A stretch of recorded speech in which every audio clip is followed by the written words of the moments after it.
Hello, my name is Stephanie Knoll, and the topic I chose for my final capstone project is how athletic performance can be improved from carbohydrate loading.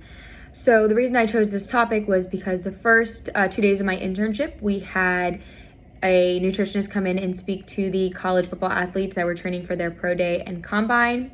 And they were speaking specifically on carbohydrate loading and how it can positively affect their athletic performance. So after that, I was curious, can it affect other athletes? So what I did was I researched topics that involved anaerobic athletes, aerobic, strength, and it included exercises such as bicycling, interval training, sports such as soccer. And after researching, I figured out that it really depended on the timing they took it. So whether it was prior, during, or after the athletic performance, as well as how much they are ingesting. After researching and understanding from the athlete's perspective, most athletes are under the assumption that all carbs are bad and they should be ingesting none to a little, which is far from the truth because it is a essential food source or fuel source when working out and performing athletically.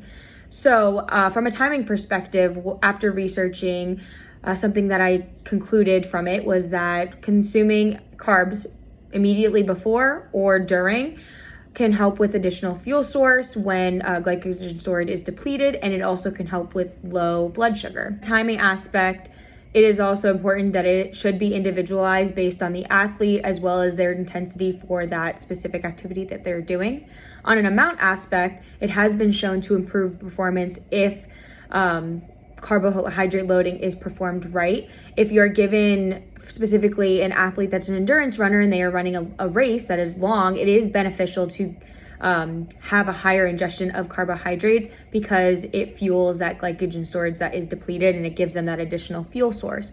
But if given an excess amount or excess supplies, it has been shown to give the athlete GI discomfort. So it is important to take the time to figure out how much excess they can have that their body will handle and how much it'll burn off. To conclude from the results I gathered from the multiple studies that I researched was that there was signs as well as improvements shown in athletic performance when it came to the correct amount of carbohydrates given excess given as well as the timing.